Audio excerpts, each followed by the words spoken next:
మగువ ఓ మగువ episode number 94. Vijayamma ఇంటికి వెళ్ళిన చెన్నకేశవులు గారిని విజయమ్మ చాలాసేపు ప్రాధేయపడుతుందనమాట. మా నాన్నగారు మీతో ఏదో చెప్పారా, నిజమేదో నాకు చెప్పండి.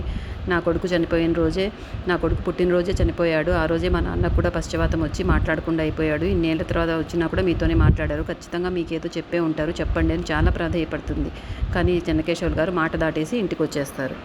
ఆ తర్వాత ఇక్కడ చెంచలమ్మ ఇంట్లో చంటి కార్తికేయ బట్టలు తనకి ఇవ్వడంతో తను వేసుకొని చాలా సంతోషంగా అవి మాటికి చూసుకుంటూ హ్యాపీగా గార్డెన్లో తిరుగుతూ ఉంటాడు.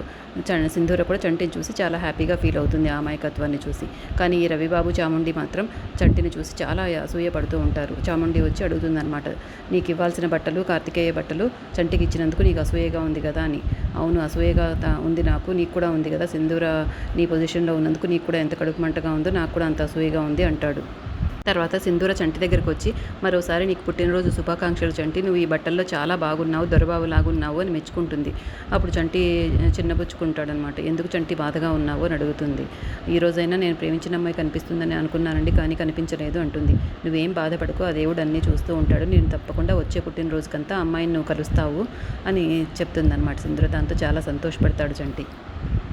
ఈరోజు నా పుట్టినరోజుని అమ్మగారు నాకు బట్టలు గిఫ్ట్గా ఇచ్చారు కదా, నేను అమ్మాయిని కలిసినప్పుడు నేను కూడా గిఫ్ట్ ఏదైనా ఇస్తానండి అంటాడు. ఏం గిఫ్ట్ ఇస్తావు అంటే, అమ్మాయిలకి ఏమి ఇష్టం ఉంటుందండి, బొట్టు పువ్వులు గాజులు అవే ఇస్తాను అంటాడు.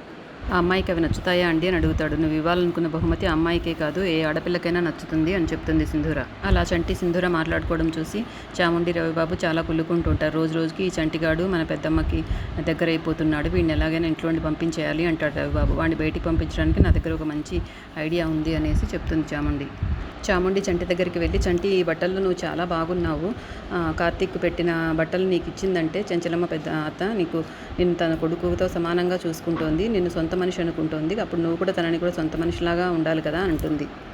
అత్తమ్మ నీకు బట్టలు ఇచ్చి సంతోషపెట్టింది కదా, అలాగే నువ్వు కూడా ఏదో ఒక మంచి పని చేసి అత్తమ్మకు చెప్పావంటే అత్తమ్మ కూడా సంతోషిస్తుంది కదా అంటుంది చాముండి. నేను ఏం చేస్తే అమ్మగారు సంతోషిస్తారండి అని అడుగుతాడు చాముండిని. అప్పుడు మా అత్తమ్మకు కార్తికేయ బావ అంటే చాలా ఇష్టము, తనకు సంబంధించిన వస్తువులన్నీ ఒక రూమ్లో భద్రంగా దాచుకుంది.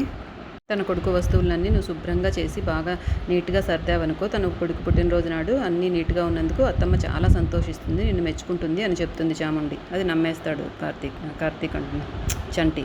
చాముండి మాటలు నమ్మి చంటి ఆ రూమ్లోకి వెళ్తాడనమాట. ఆ రూమ్లోకి వెళ్ళి ఆ వస్తువులన్నీ చూస్తాడనమాట. ఇవన్నీ కార్తీక్ బాబు చిన్నప్పుడు ఆడుకున్నవి, నేను చాలా శుభ్రం చేసి పెడతాను అనేసి ఒక్కొక్క దాన్ని చూస్తూ చిన్నగా శుభ్రం చేస్తూ ఉంటాడు.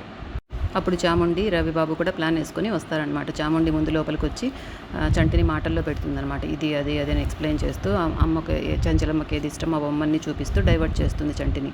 అప్పుడు వెనకాల నుండి రవిబాబు వచ్చి కార్తికేయకు చాలా ఇష్టమైన ఒక బొమ్మను తీసుకొని పగలగొట్టేస్తాడనమాట. అప్పుడు చాముండి చంటి పగలగొట్టేసినట్టుగా బిల్డప్ ఇస్తుంది. చంటి ఎందుకు పగలగొట్టేసావో, అత్తమ్మకి ఇది చాలా ఇష్టము అనేసి గట్టిగా మాట్లాడుతుంది. అప్పుడు ఇంట్లో వాళ్ళందరూ అక్కడికి వస్తారు. చంటి ఏమవుతుందో అని భయపడుతూ ఉంటాడు. అప్పుడు చెంచలమ్మతో వచ్చాక చెంచలమ్మతో చంటి ఆ బొమ్మను పగలగొట్టాడు అనేసి చాముండి చెప్తుందనమాట. చెంచలమ్మ నమ్ముతుంది. ఇది నా బిడ్డకి ఎంతో ఇష్టమైన బొమ్మరా అని చెంపకేసి కొడుతుందనమాట. పాపం చంటి కింద పడి ఒక బొమ్మ, విరిగిపోయిన బొమ్మ మీద చేయి పడి గుచ్చుకొని రక్తం వస్తుంది. ఇది నా కొడుకు ఎంతో ఇష్టమైన బొమ్మ కదరా, నా కొడుకు జ్ఞాపకాన్నే లేకుండా చేసావు కదరా అని ఏడుస్తుంది చెంచలమ్మ. నేను చేయలేదమ్మగారు అని చెప్పబోయే లోపల చెంచలమ్మ వినకుండా నోరు మూయి, ఇది నా కొడుకు జ్ఞాపకాలకు సంబంధించిన గది, ప్రతి జ్ఞాపకం ఇక్కడే ఉంది, నా కొడుకు ఉన్నట్లే ఉంటుంది ఈ గదిలో అని ఏం మాట్లాడనివ్వదు చంటిని. ఇది నాకు గుడితో సమానము, ఈ పూజామందిరం లాంటి ఈ రూమ్లోకి నువ్వు ఎందుకు వచ్చావు, అసలు నేను ఎవరు రమ్మన్నారు ఇక్కడికి అని అడుగుతుంది. ఈరోజు అబ్బాయి గారి పుట్టినరోజు కదా అని అబ్బాయి గారి రూము వస్తువులన్నీ శుభ్రం చేద్దామని వచ్చాను అంటాడు చంటి.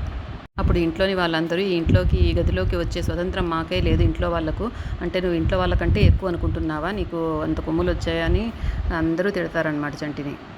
పనోళ్ళని పనోళ్ళలాగే చూడాలి, లేకపోతే సొంత మనుషులు అనుకుని ఇలాగే చేస్తారని అందరూ చెంచలమ్మ కూడా సలహాలు ఇస్తారు. అప్పుడు చంటి తప్పైపోయింది అమ్మగారు, ఇంకెప్పుడు నేను ఈ గదిలోకి రాను అని చెప్తాడు. ఇంకొక క్షణం నువ్వు నా కళ్ళ ముందు ఉన్నావంటే నేనేం చేస్తానో నాకే తెలియదు, ఇక్కడి నుంచి వెళ్ళు అని కోపంగా అరుస్తుంది చెంచలమ్మ. ఇక ఎపిసోడ్ అయిపోతుంది. రేపటి ఎపిసోడ్లో సింధూర వాళ్ళ నాన్న సింధూరని తీసుకెళ్ళడానికి వస్తాడనమాట. ఈ ఇంటి నుండి బయటికి పంపించే ప్రసక్తే లేదని ఆయన పంపించేస్తుంది. సింధూర కూడా వెళ్ళిపోండి నాన్న అని పంపిస్తుంది. ఏం జరుగుతుందో రేపు తెలుసుకుందాం.